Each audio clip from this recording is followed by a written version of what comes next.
نتوكل عليه ونعوذ بالله من شرور أنفسنا ومن سيئات أعمالنا من يهده الله فلا مضل له ومن يضلل فلا هادي له نشهد أن لا إله إلا الله وحده لا شريك له ونشهد أن سيدنا ونبينا ومولانا محمدا عبده ورسوله الذي أرسله بالحق بشيرا ونذيرا وداعيا إلى الله بإذنه وسراجا وقمرا منيرا أما بعد فقد قال الله تعالى في كلامه المجيد وفي الفرقانه الحميد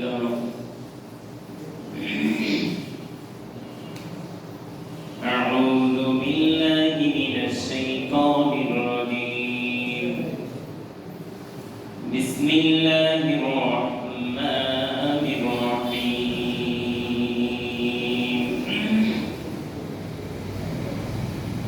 إن الذين آمنوا وعملوا الصالحات كانت لهم جنات الفردوس نزلا إلى آخره. وقال تعالى قد أفلح من تزكى وذكر اسم ربه فصلى صدق الله المولانا العظيم. وقال رسول الله صلى الله عليه وسلم في يوم العيد لا يكدو يوم الفطر حتى يأكل الثمرات إلى آخر الحديث. وقال رسول الله صلى الله عليه وسلم يوم الفطر ركعتين لم يصلي قبلها ولا بعدها. عباد الله زكوا صيامكم من اللغو ومفاسد أداء صدقة الفطر لأن معلقة بين السماء والأرض لا يقبلها الله إلا بصدقة الفطر. صدق الله المولانا العظيم. وقال تعالى في شان حبيبه صلى الله عليه وسلم مؤمنا وآمرا إن الله وملائكته يصلون على النبي يا أيها الذين آمنوا صلوا عليه وسلموا تسليما كثيرا. درود الشريف يقرأ اللهم صل على سيدنا ونبينا وشفينا وحبيبنا ومولانا محمد صلى الله عليه وسلم. Hadirin Syabirul Salam. Assalamualaikum warahmatullahi wabarakatuh. Waalaikumsalam. কেমন আছেন আপনারা সকলে? আলহামদুলিল্লাহ। আলহামদুলিল্লাহ। ভালো রাখার মালিক আল্লাহ তাবারক তাআলা। ভালো আছেন? জি আলহামদুলিল্লাহ নবী খাইর ওয়া আফিয়া। আমি ভালো আছি, সুস্থ আছি, আল্লাহ পাক ভালো রেখেছেন। যে মহান মনিব আমাদেরকে ভালো রেখেছেন, সুস্থ রেখেছেন। আজকে রমজানুল মুবারকে একেবারে বিদায়ের পথে আমরা হাজির হয়েছি। আমরা নিজেকে ভাগ্যবান মনে করছি। 30টা রোজা সবসময় হয় না, অনেকদিন পর পর হয়ে যায়। তারপরে আবার 5টা জুম্মা আমরা পাইলাম। এক একটা জুম্মা এই জিনিসটা তো আপনারা জানেন, আল্লাহ পাক চাইলে 700 জুম্মা পড়ার সওয়াব দিয়ে থাকে। সুবহানাল্লাহ পড়েন। তাহলে 5টা জুম্মা আমি হিসাব করে দেখেছি 3,500 বেশি জুম্মা দেখলে যে সওয়াব হতো।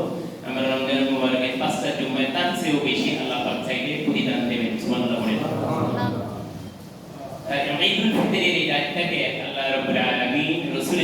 জানিয়ে দিয়েছেন লাইলাতুল জায়েজা, প্রতিদান দেওয়া রাত।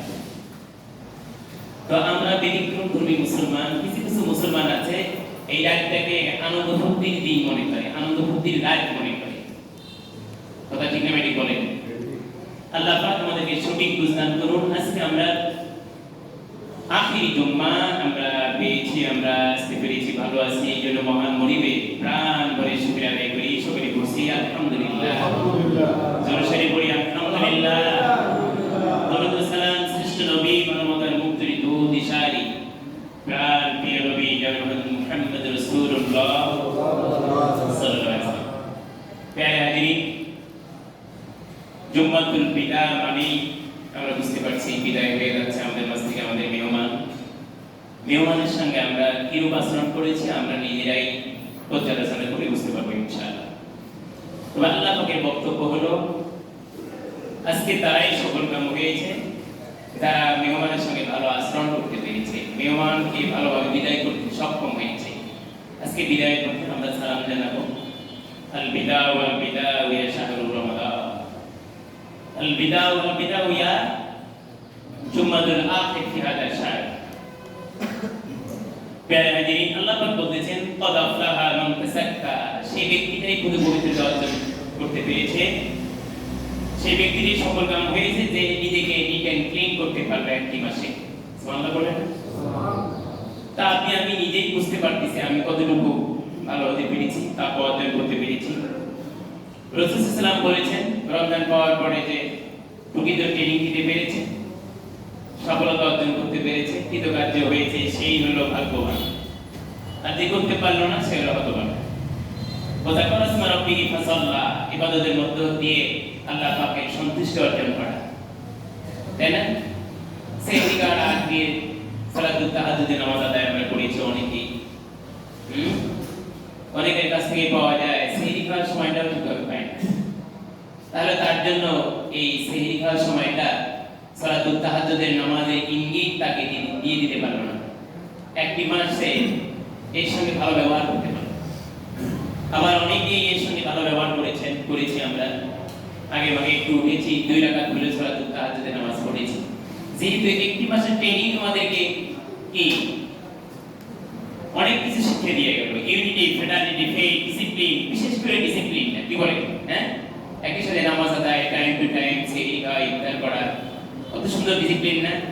একেবারে অন্যান্য মাসে আমরা ঈশার নামাজ সবগুলো যদি পড়ি 17 টাকা, আর এত সারাদিন কষ্ট দেওয়ার পরেও আবার 20 টাকার নামাজ বেশি, তাই না? তাহলে এটা কম আন্তরিকতার বহিঃপ্রকাশ না। কথাটা একটু চিন্তা করেন। আপনি এমনি সুস্থ থাকা, ভালো থাকাটা আপনার নামাজ হলো 17 টাকা, আর সারাদিন রোজা রেখে কি ক্লান্ত শ্রান্ত, ইফতার করলেই মনে হয় ঘুমিয়ে যায়। তার আগে করতে অনেকদিন আমারই ঘুম ধরে, দাঁড়িয়ে থাকতে থাকতে ঘুম ধরে, তাই না? শরীর ক্লান্ত হয়ে যায়, শ্রান্ত হয়ে যায়। তারপরেও আমাদের উপর আল্লাহ পাক 17 প্লাস 20 37 টাকা ইবাদতের বিধান করে রেখেছেন। এই যে কঠিন একটা ডিসিপ্লিন, নিয়মানুবর্তিতা, আমাদের সুন্দর পরিচর্যা একটি মাস দিয়ে গেল। এই একটি মাসের চর্চা অনুযায়ী বাকি 11টি মাস চলতে হবে আল্লাহ পাক বিচারে। সুবহানাল্লাহ বলবেন। প্রিয় হাজিরিন, আসুন আমরা আজকে তো ইয়ামুল জুমা বিদায় হয়ে যাবে, মাগরিবের নামাজের মধ্য দিয়ে আমরা বিদায় করে দেব ইনশাআল্লাহ। তো গত রাত 29 রাতটাও গেল অত্যন্ত গুরুত্বপূর্ণ রাত, আবার ঈদের রাতটাও অত্যন্ত গুরুত্বপূর্ণ রাত। এই রাতে লাইলাতুল জায়েজা বলা হয়েছে, প্রতিদান দেওয়া রাত। এই রাতে বেশি করে কাদার কথা বলা হয়েছে। ঈদের দিন ফজরের নামাজ পড়ে আমিরুল মুমিনিন, অর্ধজাহানের খলিফা, তিনি এত বেশি কান্না শুরু করলেন, দরজার সামনে দরজা লক করে সবাই খুঁজতেছেন আমিরুল মুমিনিন মাঠের নামাজের ইমামতি করবেন, তিনি কোথায়? বাড়ির পাশ দিয়ে যেতে দেখেন মহিলা মানুষের মতো ভ্রমণ করে কান্না করছে। আমিরুল মুমিনিন, আজকে তো কালকে সন্ধ্যার পর থেকে শুরু করে এ পর্যন্ত সবাই তো খুশিতে বাবা, খুশিতে আত্মহারা, তা আপনি আবার মহিলা মানুষের মতো কান্না করতেছেন। আমিরুল মুমিনিন, আপনার কাদার কারণটা কি? আমিরুল মুমিনিন হযরত ওমর তিনি জবাব দিয়েছেন, মানুষ যদি জেনে থাকে যে তার রোজা, নামাজ, সেহরি তার আল্লাহ পাক কবুল করে নিয়েছে, তাহলে জেনে থাকলে সে আনন্দ করুক। আমি তো আল্লাহর পক্ষ থেকে এখনো জানতে পারিনি যে আমার রোজাগুলো কি হলো, আমার সেহরি কি হলো, আমার ইফতার কি হলো, আমার তারাবি হলো কিনা। সুবহানাল্লাহ বলবেন না? যারা আশারায় মুবাশশিরা জান্নাতের সার্টিফিকেট দুনিয়াতেই পেয়েছেন তাদের ভয় ভীতিটা কি রকম? এমনি আল্লাহ জান্নাত দিয়েছেন। রাদিয়াল্লাহু আনহু ওয়া রাদু আন, আল্লাহ পাক স্বয়ং তাদের প্রতি সন্তুষ্ট ছিলেন, তারাও আল্লাহর প্রতি সন্তুষ্ট ছিলেন। সুবহানাল্লাহ বলেন। সন্তুষ্টি অর্জনের মধ্য দিয়ে আল্লাহ তাআলা কি রেজামতি হাসিল করা যায়। রাদিয়াল্লাহু, আল্লাহ পাক এর কি আমাদের প্রতি খুশি হবেন কখন, সন্তুষ্ট হবেন কখন? যখন আমরাও আল্লাহর সন্তুষ্টির জন্যই ইবাদত করব। সুবহানাল্লাহ বলবেন না? লোক দেখানো ইবাদত করা যায়। লোক দেখানো যদি ইবাদত করেন তাহলে আল্লাহ পাক খুশি হবেন না, সন্তুষ্ট হবেন। আর সাহাবাদের ব্যাপারে রাসূল বললেন রাদিয়াল্লাহু ওয়া রাদু আন, তাদের প্রতি আল্লাহ স্বয়ং সন্তুষ্ট আর তারা আল্লাহর প্রতি সন্তুষ্ট। সুবহানাল্লাহ বলেন। দর্জক এই দুনিয়া থেকে জান্নাতের সার্টিফিকেট দিয়েছেন। হযরত আলী রাদিয়াল্লাহু একটু আবেগ সিদ্ধি বলে ফেলেছিলেন, জান্নাত আল্লাহ আমাকে দিয়ে দিয়েছে, লিখে দিয়েছেন, দলিল হয়ে গেছে, আর রেজিস্ট্রি করে দিয়ে দিলেন, তো ওই জমি তো আর কেউ দিতে পারবে না, এরকম। হ্যাঁ, কিন্তু একটা যে সময় আছে দাখিল করা যায়, নিয়ারেস্ট কোনো ব্যক্তি দাখিল করলে আবার ওটা নিয়ে সমস্যা হতে পারে। হযরত আলী রাদিয়াল্লাহু বললেন, ঘোষণা দিলেন খুশিতে, আমি তাহলে আজ থেকে নামাজ পড়বো না, এমনিতে আবেগ। রাসূল সাল্লাল্লাহু আলাইহি ওয়াসাল্লাম কিছু বলেন, মুসকি হাসি দিলেন। তিনি তো ওই তাহাজ্জুদের নামাজের সময় হযরত আলী রাদিয়াল্লাহু আনহু ফাতেমাকে বললেন যে আমি আর নামাজ পড়বো না, জান্নাত আল্লাহ দিয়ে দিয়েছেন। তাহাজ্জুদের নামাজে উঠে ফেলেছে, ওযু করলে তাহাজ্জুদ করলো, আবার ফজরের নামাজের জামাত আযান হয়ে গেল, তো উনি রেডি হচ্ছেন। ফাতেমা বলতেছেন, তুমি যে ঘোষণা দিলা যে তুমি আর নামাজ পড়বে না, আমার তো জ্বালা যন্ত্রণা শুরু হয়ে গেছে, আমার তো মনটা ছটফট করছে, মসজিদে না গেলে তো আমার ভালো লাগছে না। নামাজ হয়ে গেল, রাসূল সাল্লাল্লাহু আলাইহি ওয়াসাল্লাম মুসকি হেসে বললেন, তুমি ঘোষণা দিয়ে গেলে আর নামাজ পড়বে না, জান্নাত তো পেয়ে গেছো, তাই না? ইয়া রাসূলুল্লাহ, ইয়া হাবিবাল্লাহ, আযান তো আমাকে ভালো থাকতে দিল না, আমার গায়ে মোটায় কি হলো, আগুন ছুঁয়ে গেল, এরকম যন্ত্রণা শুরু হয়ে গেল। ওয়াক্ত শুরু হওয়ার আগেই সালাতুল তাহাজ্জুদের নামাজের জন্য রেডি হলাম, তাহাজ্জুদ করলাম, আর আযান শোনার সাথে আমার গায়ে জ্বালা ধরে গেল। সুবহানাল্লাহ বলবেন না? কিছু লোক আজকে চালু দেয়, বয়সের সাথে সাথে নামাজের স্ক্রুটি হয়, ইবাদত বন্দেগীর স্ক্রুটি হবে। তাহলে সাহাবাগণ রাদিয়াল্লাহু আনহু ওয়া রাদু আন, আল্লাহ তাদের প্রতি সন্তুষ্ট, তারা আল্লাহর প্রতি সন্তুষ্ট। কি ধরনের সন্তুষ্টি অর্জন করেছেন তারা হিসাব করেন। আজকে একটি মাসের সিয়াম সাধনা তারা এরকম তাকওয়া অর্জন করতে পেরেছে যারা আযানের আগেই মসজিদে আসার জন্য প্রস্তুতি নিয়ে। সুবহানাল্লাহ বলুন। কলবুহুম মুআল্লাকাতুন ফিল মাসাজিদ, রাসূলের ভাষায় তাদেরকে বলা হয়েছে তাদের হৃদয় মসজিদে টাঙ্গা থাকে, লটকানো থাকে, মানে কখন আযান দেয় আযানের অপেক্ষায়, আযান হলেই মসজিদে চলে আসে। তাদের ব্যাপারে বলা হয়েছে, রাসূল বলেছেন কলবুহুম মুআল্লাকাতুন ফিল মাসাজিদ, তাদের হৃদয়, ভালো মানুষের হৃদয়টা, নামাজি মানুষের হৃদয়টা যেন মসজিদে টাঙ্গায় থাকে, লটকানোই থাকে। তাহলে আযানের অপেক্ষা, আযান দিলেই ছুটে আসে। সুবহানাল্লাহ বলবেন না? এর নাম হলো আল্লাহর সন্তুষ্টি, আল্লাহর রেজামতি হাসিল। কদ আফলাহা মান তাযাক্কা, সেই সফল কাম হয়েছে যে পুরো পবিত্রতা অর্জন করতে পেরেছে। সুবহানাল্লাহ বলবেন না? এবার আসলে ঈদের দিন সুন্নাত।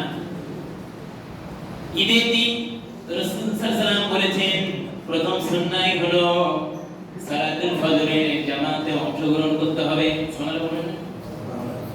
কিছু আমাদের মুসলমান আছে এবার উঠতেই নাকি 9টায় বাজে, তাহলে তারাবি, রোজা নামাজ, সেহরি সব মনে হয় কবুল হয়ে গেছে নাকি? উঠতেই যদি 9টা বাজে, ফজর নামাজ হচ্ছে, তাহলে এক নম্বর সুন্নাত তরফ হয়ে গেল। ঈদের দিনে প্রথম সুন্নতই হলো সালাতুল ফজরের জামাতে শরীক হওয়া, ফজরের নামাজ পড়া।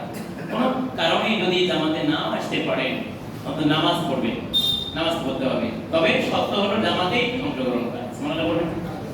2 নম্বর শর্ত হলো সুন্দর করে টাইম অনুযায়ী মানে নিজেকে পরিপাটি করা, গোসল করা, গোসল করা সুন্নাহ। সুবহানাল্লাহ বলবেন না? সুন্দর পোশাক পরিধান করা।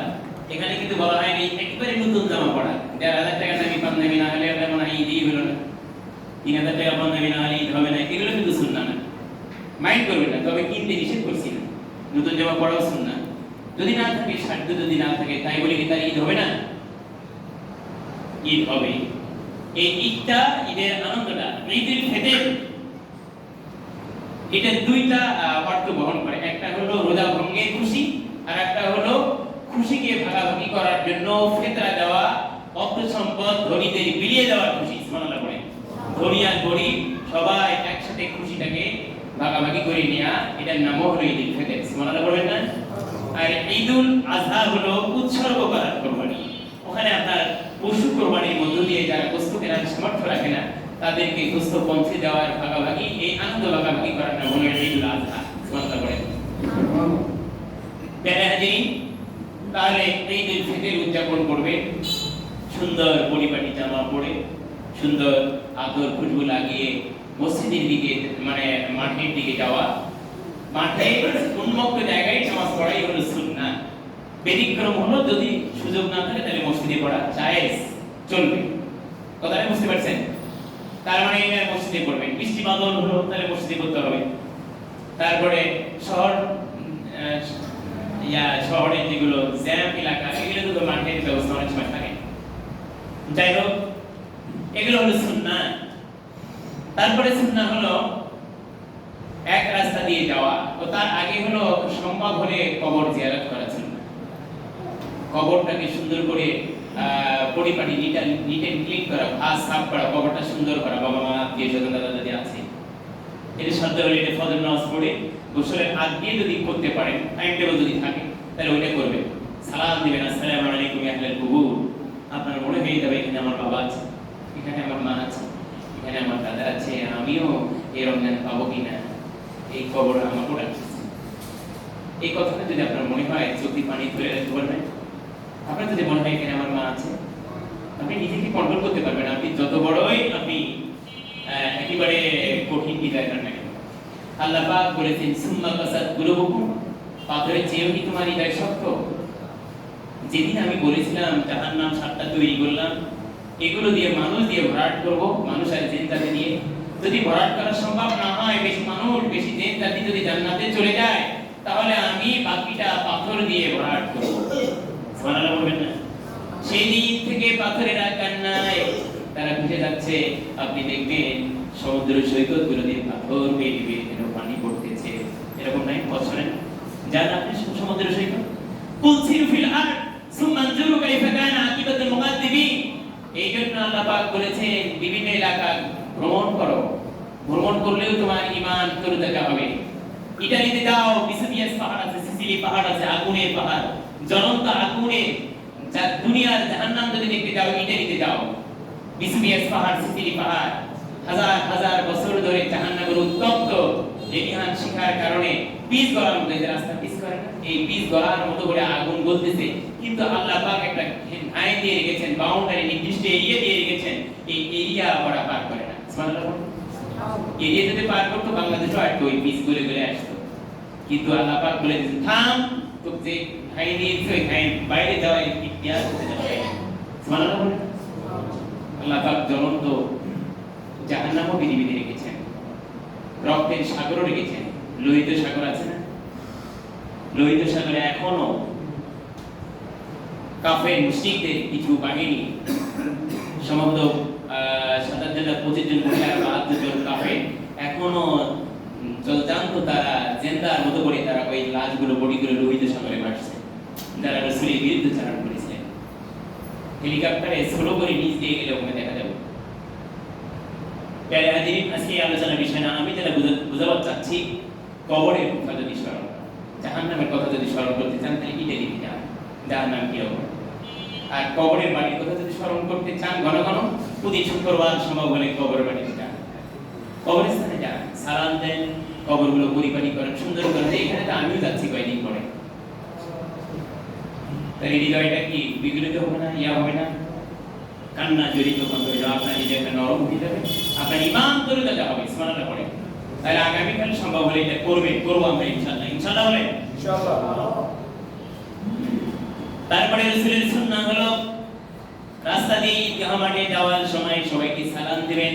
সময় সুযোগ যদি থাকে তাহলে মাসাফা করবেন, কুশলাদি বিচার করবেন, জিজ্ঞাসা করবেন, মনে মনে তাকবীর দিবেন, আল্লাহু আকবার, আল্লাহু আকবার, লা ইলাহা ইল্লাল্লাহ, আল্লাহু আকবার, আল্লাহু আকবার, ওয়া লিল্লাহিল হামদ। এটা মনে মনে পড়া সুন্নাহ। তার আগে সুন্নাহ হলো ফি ইয়াউমিল ঈদ লা ইয়াকদু ইয়াউমুল ফিতর হাত্তা ইয়াকুল তামারা। ঈদুল ফিতরে কিছু মিষ্টান্ন খেয়ে দেওয়াই সুন্নাহ, আর ঈদুল আজহায় কিছু না খেয়ে দেওয়াই সুন্নাহ। তবে খেলে মহাভারত অশুদ্ধ, সরি এই কথাটা বলাটা ঠিক না, আমি পরে এগুলো ভুলে বলি। আমাদের স্যাররা ক্লাসে গেলে বলতো, আমার অভ্যাস হয়ে গেছে।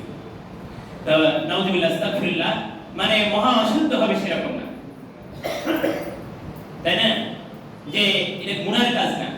তবে ঈদুল ফিতরে কিছু মিষ্টান্ন কিছু খেয়ে যাওয়াই সুন্নাহ, আর ঈদুল আজহায় কিছু না খেয়ে যাওয়াই সুন্নাহ। কোরবানি গোশত খেয়ে সুন্নাহ তুই ইয়ে করা, পালন করা। এটা হয়ে গেল যেখানে জায়গা পাবেন সেখানেই বসা। আমার অনেক সময় ছোটকালের কথা মনে পড়ে, আমি দেখেছি সমাজে কিছু প্রভাবশালী নেতা, কিছু মুরব্বীজন, তারা কিছু জায়গায় ইন্ডিকেট করে রাখেন। এটা ইসলাম আসলে পারমিট করে, এটা চরক বেয়াদবি। এখানে আমি আমরা সকল কিছু ভেদাভেদ করার জন্যই নামাজের ডিসিপ্লিন একটি মাস ট্রেনিং দেওয়া হলো। মাঠের নামাজে আপনি একজন ফকিরও চাইলে সেই ইমামের পাশে বসতে পারবে, বুঝতে পারবে না? আমি কি রাগ করার কথা বললাম? এটা যদি নির্দিষ্ট করে রাখা হয় তাহলে আল্লাহর অস্তিত্বের উপর আঘাত হানার মতো কাজ হয়ে যায়। তাহলে যে মানুষকে গরিব বানাইছে তাহলে এটা আল্লাহর মহাবাদী নাকি? নাউযুবিল্লাহ। এই নামাজ আমাদেরকে শিক্ষা দিয়ে গেল, আমরা প্রেসিডেন্ট, মন্ত্রী, এমপি আর ফকির সব একই কাতারে একই জায়গায় দাঁড়িয়ে আল্লাহকে সেজদা দেবে। এটা উঁচু নিচু করার পরে কি একটা করি, সুবহানাল্লাহ পড়ে এটা করবেন, যেখানেই জায়গা পাবেন সেখানেই করবেন। এটাই সুন্নাহ, এটাই ইসলাম, এটাই আল্লাহ পাকের পছন্দনীয় কাজ। সুবহানাল্লাহ পড়ে এটা করবেন, কেউ মাইন্ড করবেন না। পরিশেষে সবার জন্য, দেশ ও জাতির জন্য দোয়া করবেন, ইমামের সঙ্গে কোলাকুলি করবেন, মাসাফা করবেন, মুক্তাদির সঙ্গে, মুরব্বীজনদের সঙ্গে আপনি কুশল আদি বিনিময় করবেন, চলে আসবেন। সম্ভব হলে আসার সময় অন্য রাস্তা দিয়ে আসবেন, এটা সুন্নাহ। সুবহানাল্লাহ পড়ে কেন বলেন দেখি? এই রাস্তা দিয়ে গেলেন, আপনি যাদের সাথে দেখা হলো, আপনার জিজ্ঞাসাদি হয়ে গেল, কুশলাদি বিনিময় হয়ে গেল, মাসাফা হলো। অন্য রাস্তা দিয়ে আসলে অন্য লোকদের সঙ্গে আপনার দেখা হবে, আমার দেখা হবে, তাদের একটা অভাব নাই করা হবে। সুবহানাল্লাহ পড়বেন। আজকে বিকালে আত্মীয় স্বজনকে দাওয়াত দিয়েছে, নিয়ারেস্ট ব্যক্তিদের খোঁজ খবর নেয়া, তাদের জন্য ফিতরা, আমি তো বলেছি ফিতরা। যে আরেকটা কথা হলো ইয়াউমুল ফিতরে রমাদান ইল্লাম ইউসাল্লি ক্বাবলাহা ওয়ালা বা'দাহা। ফজরের নামাজের পরে ঈদের নামাজে যাওয়ার আগে কোনো নফল ইবাদত রাসূল করেন নাই, করতেও বলেন নাই, করা যাবে না। সুবহানাল্লাহ পড়ে। কারণটা কি করা যাবে না মানে